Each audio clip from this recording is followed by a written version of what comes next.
So the movement that I chose to demonstrate for this week's assignment is a trap bar jump shrug. I chose this movement for my explosive movement for this week, and I chose it because it's a movement that I like to use with my athletes a lot. And the reason that I use this movement a lot is because it allows athletes to perform triple extension using a slightly more simple technique than a hang clean or a high pull or a rack clean or anything like that, because the shoulders are in a neutral position with the trap bar and there's nothing interfering in front of their body since they're inside of the trap bar. So they're able to just go up and down more naturally. Another reason that I chose this movement over others, and especially in the beginning of a phase where I have a lot of new athletes that might not have lifting experience, is because it's a good precursor into a clean if you're going to program that later on. But this allows the athletes to perform a movement similar to a clean without requiring so much technique, so they can increase the load a little bit faster than when doing a clean or a hang clean, just because there's less technique required. So they can get closer to their 1RM and work at a higher percentage of their 1RM, maybe 55-60%, whereas with the clean, it takes a little bit more technique, so they would have to use lighter weight for longer. So this is a way for me to use a more explosive movement and progress it much faster than a clean or hang clean. So the positioning for this exercise is stepping inside of the trap bar. The athlete positions their body directly in the middle of the trap bar. Feet are hip width apart, toes are pointed straight forward because we want them in an athletic position here.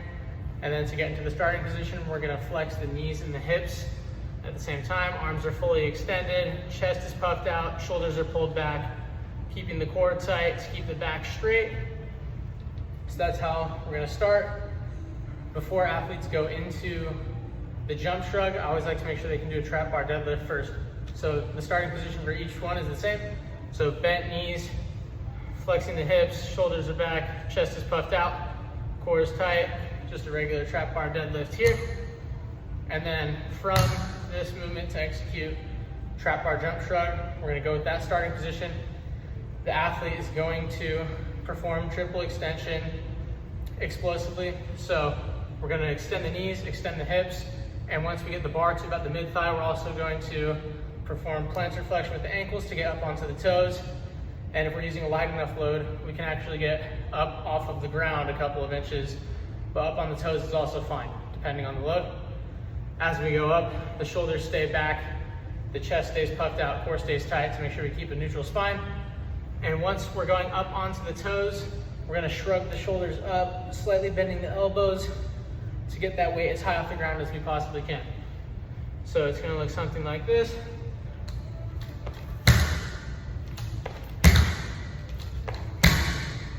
So that's an example of the jump shrug. If we're using a heavier load, athletes might not be able to get off the ground like I just did, so this is also fine. This variation is just going straight up off the toes, not leaving the ground.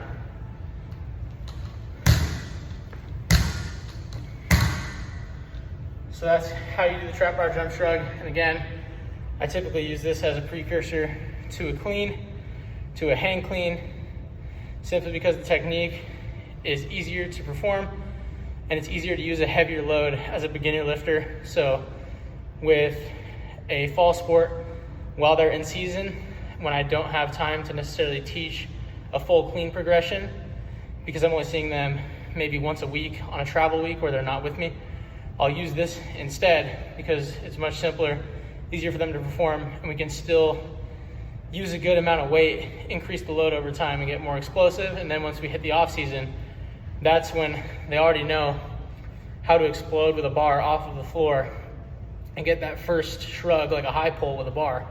So we'll teach there, and they'll already have better technique on that than if they were starting from ground zero. So then we can progress to a power clean much quicker and ultimately perform both movements effectively.